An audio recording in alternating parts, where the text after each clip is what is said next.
Assalamualaikum warahmatullahi wabarakatuh.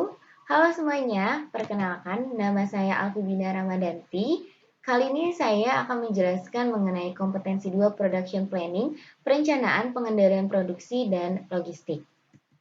Perencanaan pengendalian produksi dan logistik terdapat 3 unsur penting yang harus diperhatikan, yaitu adanya perencanaan, pengimplementasian, dan juga pengendalian. Pada pengendalian ini juga tidak hanya sebatas proses perencanaannya saja, namun juga terkait dengan manajemen logistik dan alur proses rantai pasoknya.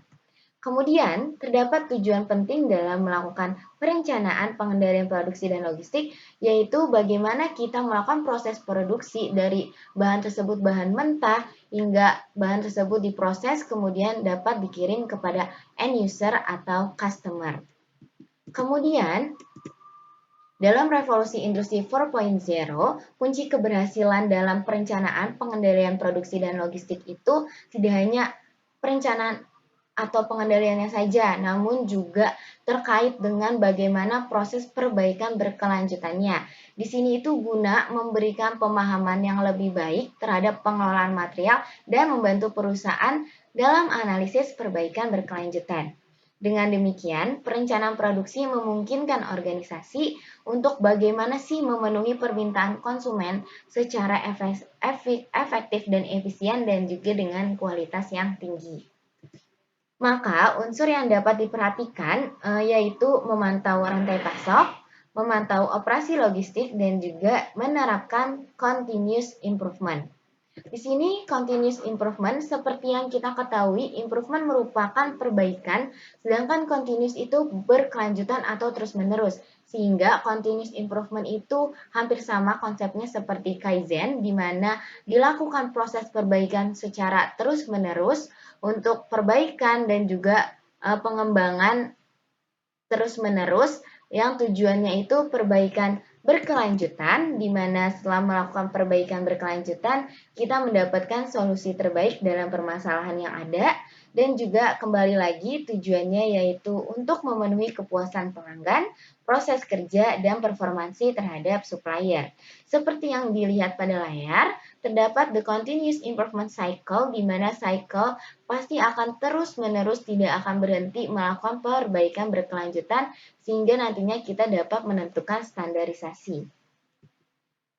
Kemudian, pemborosan atau waste, di mana continuous improvement juga bertujuan untuk meningkatkan nilai tambah atau value added dan juga menghilangkan pemborosan atau waste. Maka dari itu, kita juga harus memperhatikan 7 waste atau pemborosan untuk continuous improvement. Yang pertama terdapat overproduction, di mana kelebihan produksi atau kelebihan barang di bagian produksinya, itu hal tersebut dapat terjadi karena kualitasnya rendah. Kemudian ada pemborosan inventory disebabkan karena adanya akumulasi inventory dari semua produksi, dari semua proses produksi sehingga menambah biaya tempat penyimpanan, hal itu dapat menyebabkan pemborosan. Kemudian ada defect, kerusakan atau cacat. Pemborosan tersebut dapat terjadi karena akan adanya perbaikan dalam barang tersebut. Kemudian transportation atau pemindahan, hal tersebut dapat terjadi dikarenakan adanya layout yang buruk atau kurang baik sehingga penempatan layout dari tempat satu ke tempat yang lain itu terlalu jauh sehingga menyebabkan pemborosan waktu. Kemudian ada motion atau gerakan-gerakan personil, operator maupun mesin yang tidak diperlukan seperti komponen yang jaraknya jauh dari operator sehingga operator memerlukan waktu lebih untuk mengambil komponen tersebut. Kemudian ada pemborosan waiting atau waktu tunggu, dia terjadi dikarenakan adanya mesin yang rusak ataupun personil yang tidak bekerja dikarenakan supply barang itu telat nyampainya. Kemudian over processing, di mana proses yang berlebih seperti dilakukan inspeksi yang berulang kali, dilakukan pencatatan-pencatatan berulang kali.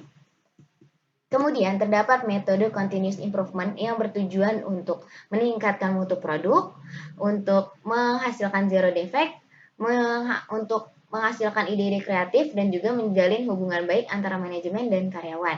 Di sini pertama ada fishbone, diagram untuk mengidentifikasi penyebab masalah. Fishbone itu bentuknya seperti tulang ikan atau cause and defect diagram, di mana Kepala ikannya itu merupakan titik masalah yang kita akan cari penyebab-penyebab potensial masalahnya. Kemudian terdapat 5S.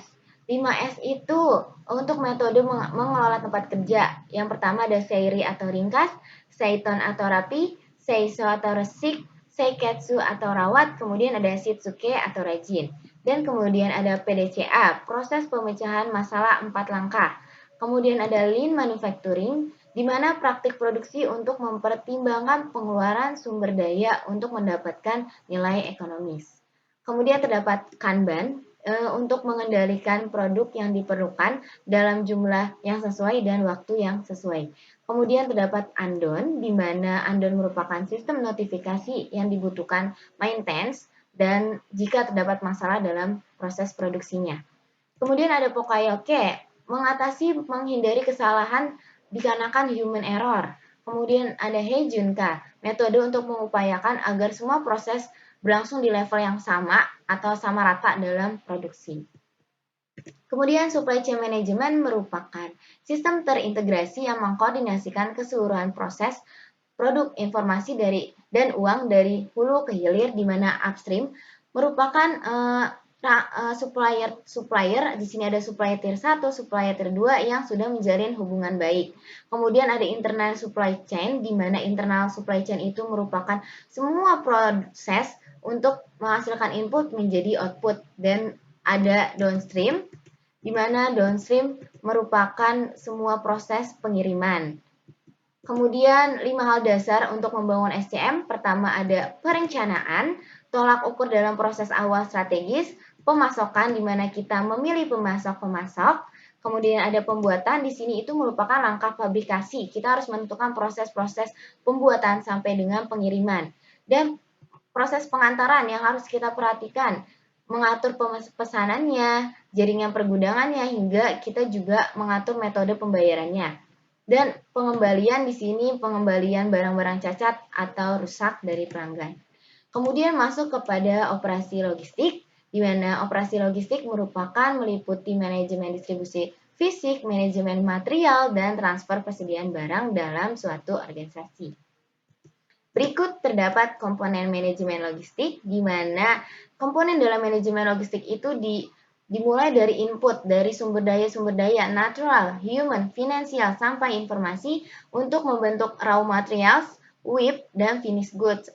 Untuk logistik manajemen tersebut juga didukung oleh aktivitas-aktivitas logistik seperti pada gambar, dari customer service hingga return goods handling, dan juga didukung oleh manajemen actions-nya, planning, implementation, dan control, hingga dihasilkan output of logistik, yaitu marketing orientation, time and place utility, efficiency movement, hingga proprietary asset. Hal-hal tersebut harus kita perhatikan sehingga kita mengetahui apa saja sih aktivitas-aktivitas logistik untuk membentuk raw material hingga finished goods.